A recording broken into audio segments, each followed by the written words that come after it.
நமது மெய்ப்பரும் நமது மீட்பரும் நமது ஆண்டவருமாகிய இயேசு கிறிஸ்துவில் பிரியமான உறவுகளே, நாள்தோறும் வத்திக்கான் வானொலி நிகழ்ச்சிகளை அருள் ஒளி இணையதளம் வழியாக உங்களுக்கு நாங்கள் ஒளிபரப்புகின்றோம். உங்களுக்காக தொகுத்து வழங்குபவர் உங்கள் அன்பு சோதரன் பேசாலை தாஸ்.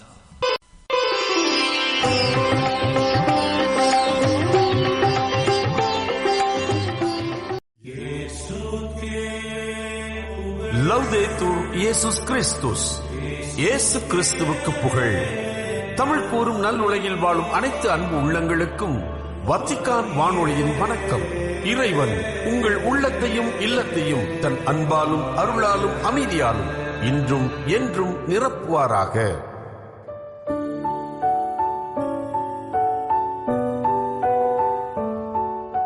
அன்பு நேயர்களே, வத்திக்கான் வானொலி இன்று உங்களுக்கு வழங்கவிருப்பவை குரல் வழி இறைமொழி மற்றும் ஞாயிறு மறைவுரை சிந்தனை.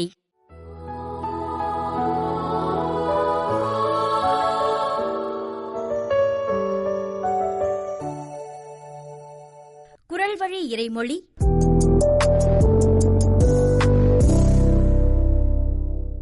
குரல் வழி இறைமொழி தொடர் நிகழ்ச்சியில் உங்களை சந்திப்பதில் மகிழ்ச்சி. இதில் இணைந்திருக்கும் உங்கள் ஒவ்வொருவருக்கும் நன்றி நிறைந்த வாழ்த்துகள். அரண் வலியுறுத்தல் என்ற அதிகாரத்திலே நாம் இருக்கின்றோம். குரல் எண் 39 இன்று நாம் பார்க்கின்றோம்.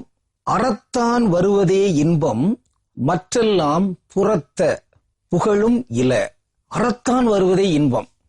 அறத்தோடு பொருளீட்டி இன்பமாக வாழ வேண்டும். எல்லாரும் அன்புற்று இன்புற்று ஒன்றித்து வாழ வேண்டும். இவை எல்லாம் தான் இறையாட்சி நெறியினுடைய உள்ளடக்கங்கள். அப்படியெல்லாம் வாழ்வதற்கு இங்கு அறம் வேண்டும். ஏனென்றால் அறத்தான் வருவதே இன்பம். இன்பம் என்பது அறத்தால் வருவதுதான் இன்பம். மேலோட்டமான, பொய்யான, தற்காலிகமான, உணர்ச்சி வயமான சில இன்பங்கள், சிற்றின்பங்கள் படையெடுத்துக் கொண்டு வரலாம். ஆனால் அவையெல்லாம் இன்பமாகா. இன்பம் என்பது, உண்மையான இன்பம் என்பது, அது அறத்தினால் வெளிப்படுத்தப்படுகின்ற ஒன்றாக இருக்கக்கூடும். அதான் அந்த குறள் கூறுகிறது, அறத்தான் வருவதே இன்பம், மற்றெல்லாம் புறத்த. புறத்த என்றால் அவையெல்லாம் இன்பம் அல்ல, அவையெல்லாம் துன்பம், இன்பத்துக்கு எதிரானது. தற்காலிகமாக அந்த நேரத்தில் உணர்ச்சி வயப்பட்ட சூழலில் அது இன்பமாக தோன்றினாலும் அதன் பிறகு அதை பார்த்தால் அது துன்பமாகத்தான் முடியும். எனவேதான் மற்றெல்லாம் புறத்த. அதோடு புகழும் இல. ஒரு உண்மையான இன்பம் என்றால் அந்த இன்பத்தை துய்த்துக் கொண்டிருக்கிறவர்களுக்கு புகழும் கிடைக்க வேண்டும். ஆனால் புகழே கிடைக்காத அளவுக்கு ஒரு இன்பம் கிடைக்கின்ற ஒரு செயலை ஒருவர் செய்கிறார் என்றால் அங்கு ஏதோ சிக்கல் இருக்கிறது. அறத்தான் வருவதே இன்பம். எனவே இன்று நாம் தீர்மானிக்க வேண்டிய ஒன்று அறம். அறங்கள் இங்கு பெருக வேண்டும். அவற்றின் ஊடாக வருகின்ற இன்பங்கள் பெருக வேண்டும். இன்று ஒரு 500 ரூபாய் செலவிட்டு கதாநாயகர்கள் போன்று எண்ம பதாகைகளில், டிஜிட்டல் பேனர் என்று சொல்கிறார்கள், அங்கு தங்களுடைய படங்களை எல்லாம் பதித்து அதிலே இன்பம் காண்கிற இளைஞர் கூட்டத்தை நாம் பார்க்கிறோம். அரசியல் தலைவர்களுடைய கூட்டத்தை நாம் பார்க்கிறோம். அவையெல்லாம் சிற்றின்பங்கள். ஆனால் உண்மையான கதாநாயகர்களாக இருக்க வேண்டும். தியாகங்கள் செய்து இந்த சமூகத்திற்கான நற்பணி ஆற்றி அதன் அடிப்படையிலே அங்கு உயர்ந்து நிற்க வேண்டும். அவையெல்லாம் தான் அறம். அந்த அறத்தான் வருவதுதான் இன்பம் என்று நாம் பார்க்கிறோம். உங்களுடைய செயலின் பயனை நீங்கள் துய்ப்பீர்கள், அனுபவிப்பீர்கள் என்று நீதிமொழிகள் சொல்வதை நாம் பார்க்கின்றோம். ஆக நாம் என்ன அடிப்படையில் செயல்பட்டு கொண்டிருக்கிறோமோ அந்த அடிப்படையிலான இன்பமோ துன்பமோ அது தொடரும். நமக்கு உண்மையான இன்பம் தொடர வேண்டும் என்றால் அந்த இன்பத்துக்கான அடித்தளமாக அறம் இருக்க வேண்டும். அறத்தை நாம் மீறிவிடக் கூடாது. அறச்செயல்கள் என்பது இங்கு தொடர வேண்டும். எனவேதான் நாம் பார்க்கிறோம், இறைமகன் இயேசு பசியாக இருக்கின்ற பொழுது சாத்தான் வந்து சோதிக்கிறது, கல்லை அப்பமாக மாற்று என்று. ஆனால் கல் கல்லாக இருக்க வேண்டும், அதை அப்பமாக மாற்றிவிடக் கூடாது. தான் பசியாக இருக்கிறோம் என்பதற்காக அறந்தவறிய ஒரு செயலை செய்துவிடக் கூடாது.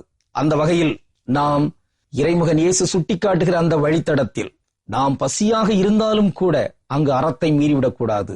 ஒரு பழமொழி ஒன்று சொல்கிறது, பசி வந்தால் 10 பறந்துவிடும். அது அறநெறியாளர்களுக்கு அல்ல, சாதாரண மனிதர்களுக்குத்தான். பசி வந்தால் என்ன, இறப்பு வந்தால் என்ன, எது வந்தால் என்ன, அங்கு அறம் மீறப்பட்டுவிடக் கூடாது. இதை வலியுறுத்துகின்ற ஒரு நாளாக இந்த நாளை நம்முடைய வாழ்க்கை வரலாற்றிலே நாம் பதித்துக் கொள்வோம். நம் குடும்பத்தில் இருக்கிற எல்லாருமே இந்த அறத்தை வலியுறுத்துகிறவர்களாக திகழ்வதற்கு நாம் முயற்சி மேற்கொள்வோம். எனவே மீண்டும் ஒரு முறை அந்த திருக்குறளை சொல்வதற்கு முயல்வோம்.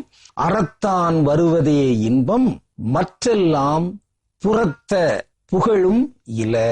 இறைவனுக்கு திருவுளமானால் குறள் வழி இறைமொழி நிகழ்ச்சியில் நாம் சந்திப்போம். அதுவரையில் உங்கள் அனைவருக்கும் இனிய வணக்கமும் நன்றியும்.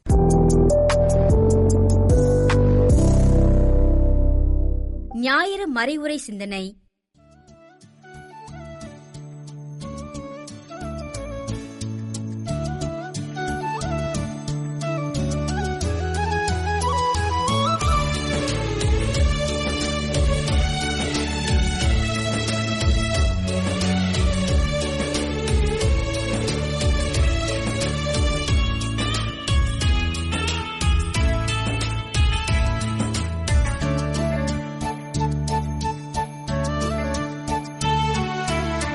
ஆண்டவரை எனது உள்ளம் போற்றி மகிழ்கின்றது.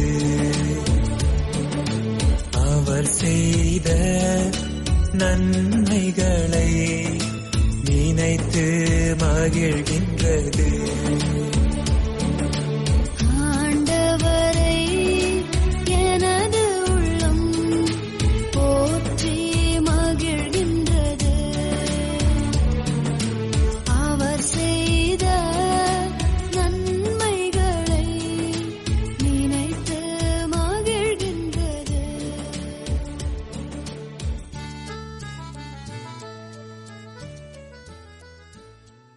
கிறிஸ்துவில் அன்புக்குரியவர்களே, நாம் பொது காலத்தினுடைய 16வது ஞாயிற்றுக்கிழமைக்குள்ளாக நுழைகின்றோம்.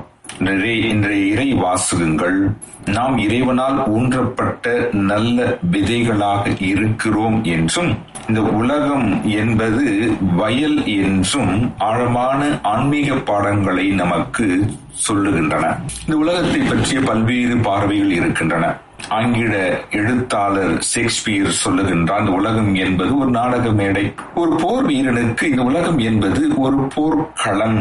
இதில் எதிரிகளை வெற்றி கொண்டு வெற்றி வாகை சூட வேண்டும் என்ற அந்த கருத்து மட்டுமே அவன் கண் முன்பாக இருக்கிறது. ஒரு கவிஞனுக்கு இந்த உலகம் என்பது அழகிய ஒரு புதையல். இயற்கையை நோக்கி அதனுடைய அழகினுடைய வியப்பில் கவிதை வழியாக அதை எடுத்து சொல்ல ஆரம்பிக்கின்றார். ஒரு தொழில் அதிபருக்கு இந்த உலகம் என்பது ஒரு வியாபார கூடம், ஒரு வியாபார சந்தை. எப்படி இந்த உலகத்தை சந்தையாக பயன்படுத்திக் கொள்ளலாம் என்ற நோக்கில் இந்த உலகத்தை அவர் வியாபார சந்தையாக பார்க்கின்றார். ஆனால் இன்றைய நற்செய்தியின் வழியாக இறைவன் நமக்கு சொல்லுகின்றது, இந்த உலகம் என்பது ஒரு அழகிய வயல் ஆக இருக்கிறது. நம்முடைய இந்த வாழ்க்கை என்பது ஒரு நல்ல விதைகளை போல இந்த உலகம் என்னும் வயலில் நாம் ஊன்றப்பட்டிருக்கின்றோம் என்பதை எடுத்து காட்டுகிறது. அப்படி என்றால் கடவுள் என்பவர் ஒரு விவசாயியாக இன்றைய நற்செய்தியிலே படம் பிடித்து காட்டப்படுகின்றார். இந்த கடவுள் என்னும் விவசாயினுடைய குணநலன்களை இன்றைய முதல் வாசகத்தில் சாலமோனின் ஞான நூலில் 12ஆம் அதிகாரத்திலே நாம் முதல் வாசகமாக படிக்கின்றோம். எப்படி கடவுளுடைய குணங்கள் என்று விளக்குகின்றன என்று பார்க்கும் பொழுது, கடவுள் நேர்மையுள்ளவராக இருக்கின்றார், எல்லாவற்றிலும் கருத்தாய் இருக்கின்றார், கனிவோடு தீர்ப்பு வழங்குகின்றார், பொறுமையோடு ஆள்கின்றார், பாவங்களிலிருந்து மனமாற்றம் தருகின்றார் என்று அவருடைய கடவுள் என்னும் விவசாயினுடைய குணநலன்களை படம் பிடித்து காட்டுகிறது. ஆம் அன்புக்குரியவர்களே, கடவுள் எல்லாவற்றிலும் கருத்தாய் இருக்கின்றார். ஒவ்வொரு மனிதரும் ஒவ்வொரு விதை மீதும் கடவுள் கருத்தாய் இருக்கின்றார். கனிவோடு தீர்ப்பு வழங்குகின்றார், பொறுமையோடு ஆள்கின்றார் என்று நமக்கு சொல்லுகிறது. இரண்டாவதாக, விதையினுடைய தன்மை பற்றி நாம் புரிந்து கொள்ள வேண்டும். இந்த உலகத்துல ஒரு செடிக்கோ ஒரு கொடிக்கோ அந்த விதையினுடைய தன்மை என்பது மாறுபடுவதில்லை. அந்த விதைக்கு உரிய தன்மையின் வழியாக அந்த விதை முளைத்தெழுகிறது, அந்த விதை வளர்கிறது. ஆனால் நம்முடைய வாழ்க்கை என்னும் விதை அந்த விதையினுடைய தன்மை சுதந்திரம் நமக்கு கொடுக்கப்பட்டிருக்கிறது. இந்த சுதந்திரத்தின் வழியாக நாம் நல்ல விதைகளாகவும் மாற முடியும், அழகியைச் சேர்ந்த தீய விதைகளாகவும் களைகளாகவும் நாம் மாற முடியும். ஏனென்றால் சுதந்திரம் நமக்கு கொடுக்கப்பட்டிருக்கிறது. இதையும் நாம் புரிந்து கொள்ள வேண்டும். இணைச்சட்டம் 30ஆம் அதிகாரம் 15ஆம் இறைவார்த்தை சொல்வது போல நன்மையும் தீமையும் உனக்கு முன்பாக இருக்கிறது. நன்மையை தேர்ந்து கொண்டால் நீ வாழ்வை பெற்றுக் கொள்வாய், தீமையை தேர்ந்தெடுத்துக் கொண்டால் நீ சாவை பெற்றுக் கொள்வாய் என்று இறைவார்த்தை சொல்வது போல இந்த விதைக்குரிய நம்முடைய வாழ்க்கைக்குரிய தன்மை சுதந்திரத்தினால் நிர்ணயிக்கப்படுகிறது. அதாவது நம்மால் கலைகளாகவும் மாற முடியும், நல்ல செடிகளாகவும் மாற முடியும். எபிரேயருக்கு எழுதப்பட்ட திருமுகத்தில் 2ஆம் அதிகாரத்தில் இறைவார்த்தை நமக்கு ஒரு எச்சரிக்கை கொடுக்கிறது. உங்களுக்குள் எவ்விதமான கசப்பான நச்சுவேர் முளைத்து தொல்லை கொடுக்காதபடி பார்த்துக் கொள்ளுங்கள் என்று இறைவார்த்தை நமக்கு சொல்லுகிறது. அன்புக்குரியவர்களே, நாம் சுதந்திரத்தை சரியாக பயன்படுத்தி நன்மையை செய்வதற்காக படைக்கப்பட்டவர்கள். நல்ல விதைகளாக நாம் மாற அதற்குரிய பலன்களை கொடுப்பதற்காக படைக்கப்பட்டவர்கள் என்பதை உணர்ந்து கொள்ள வேண்டும். இந்த நன்மைக்குரிய அந்த விதைகளாக படைக்கப்பட்டது ஏன் தீமையை நாம் தேர்ந்து கொள்கிறோம் சில நேரங்களிலே என்று ஒரு கேள்வி எழுகிறது. இதை நாம் புரிந்து கொள்ள வேண்டும் என்று சொன்னால் ஊன் இயல்பு என்றால் என்ன என்பதை புரிந்து கொள்ள வேண்டும். ஜென்ம பாவத்தின் விளைவாக பாவத்திற்கு அடிமையாக நாம் மாற்றப்பட்டோம், பாவத்தினுடைய ஆட்சிக்கு உட்பட்டோம், பாவத்திற்கு காரணமான அலகைக்குள்ளுடைய பிடியில் சிக்கிக் கொண்டோம். அதனால் இறை மனித உறவிலே ஒரு விரிசல் ஏற்பட்டது. மனிதனுடைய இயல்பு காயம் அடைந்தது, பலவீனம் அடைந்தது. ஆனால் முற்றிலுமாக அழிக்கப்படவில்லை. இயேசு கிறிஸ்துடைய ஒப்பற்ற பலியின் வழியாக, அவருடைய தூய ரத்தம் சிலுவை வழியாக சிந்தப்பட்டதன் வழியாக நாம் பாவத்தின் ஆட்சியிலிருந்தும் அலகையின் பிடியில் இருந்தும் விடுவிக்கப்பட்டோம். பிரிந்த இந்த இறை உறவில், அந்த விரிசலில் இப்பொழுது ஒரு ஒன்றிப்பு ஏற்படுத்தப்பட்டிருக்கிறது. நாம் கடவுளுடைய பிள்ளைகளாக நாம் அந்த உறவில் நாம் ஒன்றிணைக்கப்பட்டிருக்கின்றோம் இயேசு கிறிஸ்து வழியாக. இருப்பினும் நமக்குள்ளாக இருக்கின்ற இந்த காயமடைந்த மனித இயல்பு, அதை இறையியலில் சொல்லும் பொழுது ஊன் இயல்பு என்று சொல்லுகிறார்கள். ஆங்கிலத்திலே கான்குபிசின் என்று சொல்லுகிறார்கள். இந்த ஊன் இயல்பு என்பது நம்மிடமிருந்து நீக்கப்படவில்லை. இந்த ஊன் இயல்பு என்பது பாவத்தை நோக்கி நம்மை இழுப்பதாக இருக்கிறது, சிற்றின்பத்தை நோக்கி நம்மை இயக்குவதாக இருக்கிறது, சுயநலத்தை நோக்கி நம்மை இழுப்பதாக இருக்கிறது. ஆக இந்த ஊன் இயல்பு தன்னிலே பாவம் அல்ல. ஆனால் ஊன் இயல்பின் நாட்டங்களுக்கு நாம் அதை செயல்படுத்த வேண்டும் என்ற முடிவு எடுக்கும் பொழுது அங்கு பாவமாக மாறுகிறது. அன்புக்குரியவர்களே, இந்த ஊன் இயல்பு நம்மிடமிருந்து நீக்கப்படவில்லை. இதை நாம் கத்தோலிக்க திருச்சபையினுடைய மறைக்கல்வி, அந்த மறைக்கல்வி என்ற அந்த புத்தகத்தில் எண் 405 இதை நாம் காண முடியும். ஆக மனிதனுடைய ஊனியல்பு நீக்கப்படவில்லை. ஆனால் கடவுளுடைய அருள் மிக அதிகமாக நமக்கு கொடுக்கப்பட்டிருக்கிறது. ஏன் இந்த ஊனியல்பு நீக்கப்படவில்லை என்பதற்கு இறையாளர்கள் சொல்லுகின்ற அந்த கருத்தாக, நாம் கடவுளுடைய அருளில் சார்ந்திருந்து அதில் வளரவும், புண்ணியங்களில் நாம் ஒவ்வொரு நாளும் பயின்று அதிலே முதிர்ச்சி அடையவும், ஆன்மீக போராட்டத்தை புரிந்து கொண்டு அதில் நம் சுதந்திரத்தை பயன்படுத்தி நாம் கடவுளுடைய அருளை தேர்ந்தெடுத்து நாம் முதிர்ச்சி அடையவும் நமக்கு கொடுக்கப்பட்டிருக்கிறது என்று இறையாளர்கள் சொல்லுகின்றார்கள். புனித அகுஸ்தினார் மிக அழகாக சொல்லுவார், போராடாமல், கிறிஸ்துவ வாழ்க்கையில் நாம் போராடாமல், அதாவது ஆன்மீக போராட்டத்தில் ஈடுபடாமல் நமக்கு கிரீடம் கிடைப்பதில்லை என்று சொல்லுகின்றார். அன்புக்குரியவர்களே, இந்த ஊனியல்பு கடவுளுடைய அருளால் நிரப்பப்படும் பொழுது நாம் இறை அருளை பெற்ற மனிதர்களாக மாறுகின்றோம். தீமையை விலக்கி நாம் நன்மை செய்து நல்ல விதையின் வழியாக நல்ல செடியாக நாம் வளர்கின்றோம். ஒரு முனிவர், இதை இன்னும் ஆழமாக புரிந்து கொள்ள வேண்டும் என்று சொன்னால், ஒரு குரு ஒருவர் தன் சீடரிடத்திலே ஒரு சல்லடையை கொடுத்து இதில் நீரை நிரப்புங்கள் என்று சொல்லுகின்றார். சீடர்களும் முயற்சி செய்து பார்க்கின்றார்கள், பல்வேறு விதமான முயற்சியில் ஈடுபடுகிறார்கள். ஆனால் சல்லடையில் நீரை நிரப்ப முடியவில்லை. குரு மீண்டும் மீண்டும் சொல்லுகின்றார், முயற்சி செய்து பாருங்கள், உங்களால் முடியும் என்று சொல்லுகின்றார். ஆனால் அவர்கள் தோற்றுக்கொண்டே போகிறார்கள். நீரை ஊற்ற ஊற்ற அந்த சல்லடையில் இருந்து நீர் அந்த ஒவ்வொரு ஓட்டை வழியாக அது வழிந்து ஓடிக்கொண்டே இருக்கிறது. அப்பொழுது கடைசியாக சீடர்கள் குருவிடம் எங்களால் முடியவில்லை என்று அவர்கள் சொன்ன பொழுது அந்த குரு சொல்லுகின்றார், ஒரு பாத்திரம் நிறைந்த நீர் நிறைந்த ஒரு பாத்திரத்தில் இந்த சல்லடையை போடுகின்றார். சல்லடை முழுமையாக அந்த நீர் நிறைந்த பாத்திரத்தில் மூழ்கி விடுகிறது. அப்பொழுது சொல்லுகின்றார், இந்த சல்லடை இப்பொழுது நீரினால் நிரப்பப்பட்டிருக்கிறது என்று சொல்லுகின்றார். அன்புக்குரியவர்களே, இந்த எளிய ஒரு ஆன்மீக கதை நமக்கு ஆழமான பாடங்களை கற்றுத் தருகிறது. நம்முடைய இந்த ஊனியல்பு கடவுளுடைய அருளில் நிரப்பப்படும் பொழுது அந்த ஊனியல்பு, அந்த பலவீனம் நம்மை ஒருபோதும் வீழ்த்திவிட முடியாது.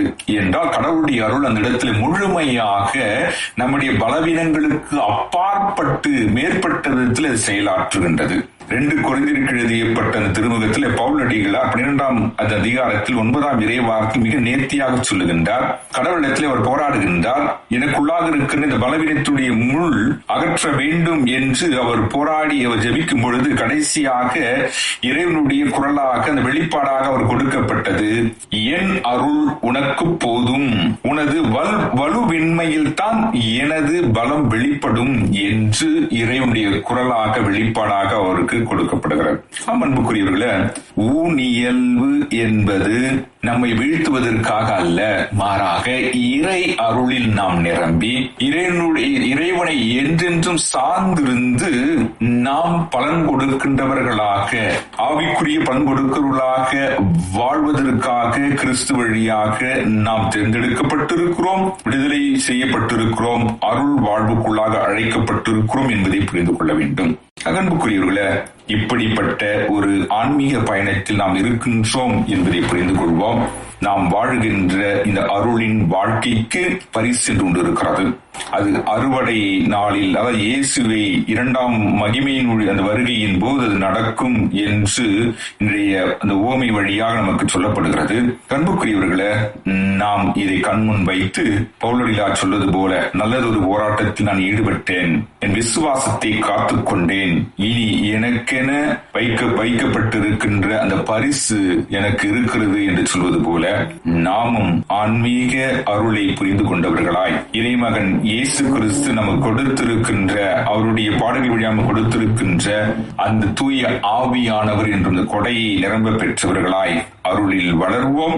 நல்ல விதைகளாக நாம் மாறி பலன் கொடுத்துக் கொண்டே இருப்போம். நம்முடைய வாழ்க்கையில் கலைகளை அகற்றியவர்களாய், தீமையை அகற்றியவர்களாய் இறை அன்புக்கு சாட்சி பகர்ந்து கொண்டே இருப்போம். இறைவன் நம்மை வழிநடத்தட்டும், ஆசீர்வதிக்கட்டும். ஆமென். தாழ்நிலையில் இருந்த என்னை கண்ணோக்கி நீர் நன்றி ஐயா. தாழ்நிலையில் இருந்த என்னை கண்ணோக்கி நீர் நன்றி ஐயா. இது முதல் எல்லா தலைமுறையும் போற்றச் செய்தீர் நன்றி ஐயா. இது முதல் எல்லா தலைமுறையும் போற்றச் செய்தீர் நன்றி ஐயா. வல்லவரே, அரும் பெரும் செயல்கள் எனக்கு செய்தீர் நன்றி ஐயா. ஆண்டவரை எனது உள்ளம் போற்றி மகிழ்கின்றது. அவர் செய்த நன்மைகளை நினைத்து மகிழ்கின்றது. இத்துடன் வத்திக்கான் வானொலியின் தமிழ் ஒளிபரப்பு நிறைவு பெறுகிறது. உங்கள் செவிமடுத்தலுக்கு நன்றி. தொடர்ந்து வத்திக்கான் வானொலியுடன் இணைந்திருங்கள். இறையாசிர் பெறுங்கள். இதுவரையும் நீங்கள் செவியுற்றது வத்திக்கான் வானொலியின் இன்றைய நிகழ்ச்சிகள். மீண்டும் மற்றொரு வத்திக்கான் வானொலி நிகழ்ச்சியில் உங்கள் அனைவரையும் சந்திக்கும் வரை அன்பு விடைபெற்றுச் செல்வது உங்கள் அன்பின் பேசாலை தாஸ்.